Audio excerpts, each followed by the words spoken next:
আজকে আমি তোমাদের সামনে সয়েল মেকানিক্সের একটা ইম্পর্ট্যান্ট কোশ্চেন নিয়ে চলে এলাম। এই প্রশ্নটা তুমি এক্সাম দিতে গেলে তো এখান থেকে তো প্রশ্ন আসবে, সেটা তুমি পিএসসি এক্সাম বলো বা তুমি নির্মাণ সহায়ক বলো বা কেএমসি বলো, ঠিক আছে, কেএমসি বলো বা কেএমডিএ বলো, এভরি এক্সাম। ইভেন এই প্রশ্নটা এসএসসি জেই 2004-এর প্রশ্ন, ঠিক আছে। সয়েল মেকানিক্সে খুবই গুরুত্বপূর্ণ এই প্রশ্নটা, এটা সলিউশন করব। এবং এই প্রশ্নের মধ্যে একটা ইন্টারভিউর প্রশ্ন লুকিয়ে রয়েছে। যেহেতু সামনে পিএসসি ইন্টারভিউ রয়েছে, তাই ইন্টারভিউর ক্লাসের সঙ্গে সঙ্গে কিন্তু আমাদের এক্সামের ক্লাসটাও কিন্তু কভার হয়ে যাবে এই প্রশ্নের মাধ্যমে। খুবই গুরুত্বপূর্ণ এই প্রশ্নটা, সবাই মন দিয়ে দেখো। দেখো প্রশ্নটা কি বলছে, if the soil sample is having porosity, porosity কত বলে দিল না 50%, অ্যান্ড ডিগ্রি অফ স্যাচুরেশন কত বলে দিয়েছে না 90%, then the percentage of air void. তাহলে পার্সেন্টেজ অফ এয়ার ভয়েড আমাদেরকে বের করতে হবে, তাই তো। এর মানে কি বলতে চাইলো, দেখো এখানটা বলে দিয়েছে যে পার্সেন্টেজ অফ এয়ার ভয়েড মানে এন এ কত, সেটা আমাদেরকে বের করতে হবে। এবং গিভেন ডেটাতে কি বলে দিয়েছে, পোরোসিটি মানে এন, মানে যেটাকে আমরা ইটা বলি, ঠিক আছে, সেই ইটা আমাদের বলে দিল কত 50%। আচ্ছা 50% মানে কত, 50% মানে হচ্ছে তোমার 0.5, তাই তো। এবং এবং এখানে তোমাকে আরেকটা বলে দিচ্ছে ডিগ্রি অফ স্যাচুরেটেড মানে কি এসের ভ্যালু কত দিল না 90%। আচ্ছা 90% মানে কত না 0.9 আমরা জানি। তাহলে এটাকে আমরা সলিউশন কীভাবে করব, দেখো আমরা জানি যতগুলো ফর্মুলা রয়েছে তার মাঝখানে আমাদেরকে এমন একটা ফর্মুলা বেছে নিতে হবে যার মধ্যে আমাদের এন থাকবে, এন এ থাকবে এবং এস থাকবে। কী এন থাকবে, এন এ থাকবে, এস থাকবে। এই তিনটেকে মাথায় রেখে আমাদেরকে একটা ফর্মুলা বের করতে হবে। দিয়ে সেই ফর্মুলাটার মধ্যে আমরা যদি ডেটাটা পুট করে দিই, তাহলে কিন্তু আমাদের পার্সেন্টেজ অফ এয়ার ভয়েড মানে এনটা কিন্তু আমরা পেয়ে যাব। তো চলো আমরা খুব তাড়াতাড়ি ইজিভাবে সলিউশন করে নিই, তারপর আরও ডিটেলসে আমি এক্সপ্লেন করব। তাহলে দেখো এখানে গিভেন ডেটাতে কী বলে দিল, দেখো আমাদেরকে গিভেন ডেটাতে যেটা বলেছে, আমরা যেটা এখনই পেলাম যে এন ইজগুলো কত না 0.5, আর কি না এস আমরা কত পেলাম 0.9। তাহলে এন এস আর আমাদেরকে কি বের করতে হবে না এন এ বের করতে হবে। তাহলে এই তিনটে জিনিসকে মাথায় রেখে আমরা একটা ফর্মুলা বানাবো, যেটা হচ্ছে এই যে N equal to N A by AC. এই ফর্মুলাটা আমরা কিন্তু জানি, সয়েল মেকানিক্স করানোর সময় ভালো করে করিয়েছি।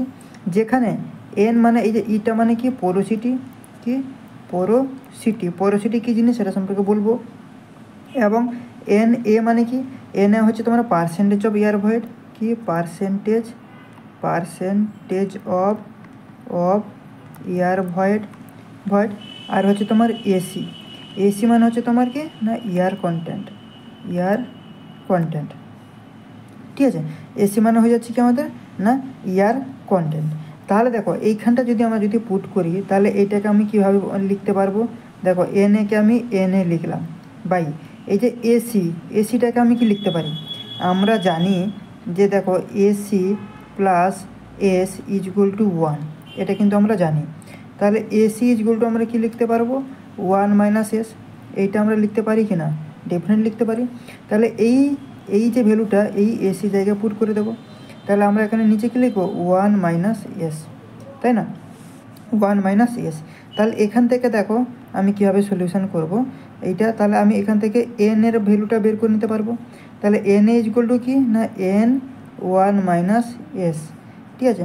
তাহলে এটাকে আমি কি লিখবো এন এ ইজগুয়াল টু, আমি এটাকে ডেটাগুলো পুট করে দেবো। N A equal to N এর ভ্যালু কত 0.5, 1 মাইনাস এস এর ভ্যালু হচ্ছে 0.9। এটাকে যদি সলিউশন করি তাহলে আসবে কত 0.5, আর এটা করলে হবে তোমার 0.1, ঠিক আছে। 1 মানে 0.1, তাহলে এটাকে করলে আমাদের কত আসবে না উত্তর যেটা আসবে সেটা হচ্ছে তোমার 5%। অ্যান্সার কি আসবে 5%। এটাকে এইভাবে কিন্তু আমরা তাহলে এই 5% হয়ে যাবে কি আমাদের অ্যান্সার। এইভাবে তো এটাকে আমরা তো সলিউশন করতে পারি, কিন্তু এর আর একটা পার্ট রয়েছে, আর একটা ভাবে কিন্তু এটাকে করানো যায়, সেটাও আমি দেখিয়ে দেবো। তাহলে দেখো এখানটায় আমাদের অ্যান্সারটা কী রয়েছে, অ্যান্সার দেখো এখানে 5%ও রয়েছে অপশান এতে। তাহলে অপশান এ হয়ে যাবে কিন্তু আমাদের কারেক্ট অ্যান্সার, ঠিক আছে। দ্বিতীয়ত কীভাবে এটাকে করা যায়, সেটাও একবার দেখিয়ে দিই। দেখো দ্বিতীয়ত যেটা আমরা করব সেটা হচ্ছে পোরোসিটি মানে কি না, পোরোসিটি মানে হচ্ছে এনকে আমি কি লিখতে পারি, volume of void by total volume. এর ভ্যালু কত দিয়েছে না 50%, মানে হচ্ছে 0.5। কিন্তু এখানটা একটা প্রশ্ন, এই যে পোরোসিটি আমি বললাম না volume of void by total volume, মানে সেটা কীরকম। দেখো এইরকম 3 ফেজ ডায়াগ্রাম অঙ্কন করে যদি বলি, উপরে যে পার্টটা সেটা হচ্ছে কি ভলিউম অফ এয়ার, তারপরে ভলিউম অফ ওয়াটার, তারপরে ভলিউম অফ সলিড, এই পার্টটা হচ্ছে সলিড। তাহলে এই যে দুটো পার্টকে আমরা কি বলতে পারবো, ভলিউম অফ ভয়েড, এবং এই টোটাল পার্টটাকে আমরা কি বলবো, ভি, মানে হচ্ছে টোটাল ভলিউম, তাই তো। তাহলে এখান থেকে আমি এইভাবেও তো বের করে নিতে পারি যে ভি ইজগুয়াল টু কি না V A plus V W plus V S. তাহলে এই যে ভিভি মানে কি, এই volume of air by plus volume of void, তাহলে volume of air plus volume of water, এটা ইজগুয়াল টু হচ্ছে তোমার ভলিউম অফ ভয়েড।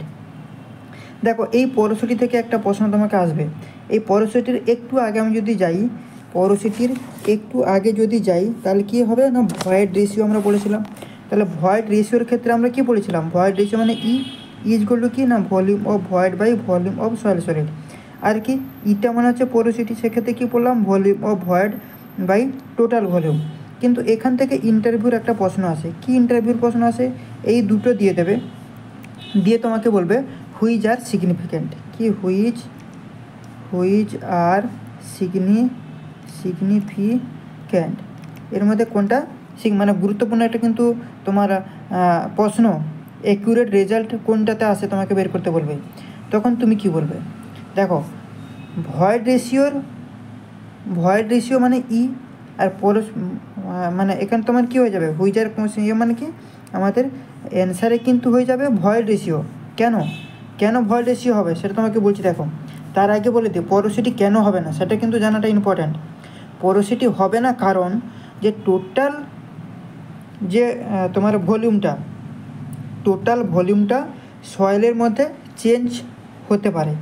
হয়তো দেখা গেল যে টোটাল ভলিউমটা ডেন্স হয়ে গেল বা লুজ হয়ে গেল, সেই কারণে ভলিউম অফ ভয়েডটা চেঞ্জ হয়ে যায়, যার কারণে ভলিউম অফ সয়েলটাও কিন্তু চেঞ্জ হয়ে যায়। মানে এই যে পোরোসিটির ক্ষেত্রে যে ভলিউম অফ সয়েলটা কিন্তু চেঞ্জ হয়ে যায়। কেন চেঞ্জ হয়ে যায়, একটু আগে যে বললাম যে পোরোসিটি হবে না কারণ হচ্ছে টোটাল ভলিউমটা সয়েলের মধ্যে চেঞ্জ হয়ে যায় বা চেঞ্জ হতে পারে, কেন বলো তো না টোটাল ভলিউমটা যদি তোমার লুজ বা যদি ডেন্স হয়ে যায়, তখন কিন্তু ভলিউম অফ ভয়েড মানে যে ভি সেটা চেঞ্জ হয়ে যায়, আর সেটা চেঞ্জ হয়ে যাওয়া মানে ভলিউম অফ সলিডটাও কিন্তু চেঞ্জ হয়ে যাবে। সেই কারণে আমাদের পোরোসিটিটা কিন্তু সিগনিফিক্যান্ট নয়। কিন্তু আমাদের যে ভয়েড রেশিও সেটা হচ্ছে কেন অ্যান্সার, তার কারণ হচ্ছে ভয়েড রেশিও হবে কারণ তোমার ভলিউম অফ সলিডটা চেঞ্জ হয় না, মানে ভিএসটা কিন্তু চেঞ্জ হয় না ভয়েড রেশিওর ক্ষেত্রে সাধারণত। খুব বেশি যদি কম্প্রেশন বা কম্প্রেসিভ হয় তাহলে সেক্ষেত্রে চেঞ্জ হয়, না হলে কিন্তু হয় না। তাহলে ভিএস চেঞ্জ হচ্ছে না কিন্তু ভলিউম অফ ভয়েড মানে ভিবি কিন্তু চেঞ্জ হচ্ছে, তাই বেশি সিগনিফিক্যান্ট হয়। এটা একটা কনসেপ্ট ইন্টারভিউ প্রশ্ন ছিল, যেটা তোমাদেরকে করিয়ে দিলাম। এবারে দেখো দ্বিতীয় নম্বর যে সলিউশন কীভাবে করতে হয় সেটা বলছিলাম। দেখো সেটা কি না পোরোসিটি মানে এন ইজগুয়াল টু কি, এন ইজগুয়াল হচ্ছে ভিবি বাই টোটাল ভলিউম। তাহলে এর ভ্যালু কত ছিল 50%, মানে 0.5। আর তোমার ডিগ্রি অফ স্যাচুরেশন যেটা এর ভ্যালু মানে কি না ভি ডব্লিউ বাই ভিভি, তার ভ্যালু কত 90%, মানে 0.9। তা আমাকে ফাইন্ড করতে হবে কি এ আমাকে বের করতে হবে। তাহলে আমরা জানি এস প্লাস এসি ইজগুয়াল টু 1, এটা তো আমরা তো জানি, একটু আগেও জানলাম। যেখানে এই যে এসি ইজগুয়াল টু কি এয়ার কন্টেন্ট, এসি মানে কি এয়ার কন্টেন্ট। তাহলে এসি আমরা কি করে বের করবো, এসি ইজগুয়াল টু 1 মাইনাস এস। তাহলে দেখো 1 মাইনাস এস এর ভ্যালু কত 0.9, তাহলে কত আসবে 0.1 মানে কত 10%, তাই তো। তাহলে এবার আমি ফর্মুলা পুট করব, কি ফর্মুলা না দেখো N A equal to N into AC, এই ফর্মুলা থেকে আমি পুট করে দেবো। তাহলে এন এর ভ্যালু কত 0.5 ইন্টু এসি কত বেরোলো না 0.1 গুণ করে দাও, তাহলে কত আসবে 0.05, মানে কত 0.05 মানে 5%। এইভাবেও কিন্তু এটাকেও কিন্তু সলিউশন করা যায়। বোঝা গেছে? তাহলে এখানটা আমি তোমাদেরকে বলে দিলাম 2 রকমের প্রসেসে ম্যাথটাকে কীভাবে সলিউশন করা যায় এবং ভয়েড রেশিও এবং পোরোসিটির মধ্যে কোনটা সিগনিফিক্যান্ট সেটাও কিন্তু আমি তোমাদের সামনে কিন্তু ডিসকাশন করলাম। আশা করি ভিডিওটা তোমাদের ভালো লেগেছে বা তোমরা ক্লিয়ারলি এই প্রশ্নের অ্যান্সারটা তোমরা বুঝতে পেরেছো। যদি ভালো লেগে থাকে অবশ্যই তোমরা চ্যানেলটাকে কিন্তু সাবস্ক্রাইব করতে কিন্তু ভুলো না, চ্যানেলটাকে সাবস্ক্রাইব করতে ভুলো না এবং ভিডিওটাকে লাইক করো আর বন্ধুবান্ধবের সাথে বেশি বেশি করে শেয়ার করো এই ধরনের আরও কন্টেন্ট পাওয়ার জন্য। আজকের ক্লাসটা এখানটা শেষ করব, আবার নেক্সট পার্টে অন্য কিছু না কিছু একটা নিয়ে আসবো। ততক্ষণের জন্য থ্যাংক ইউ, চলো বাই।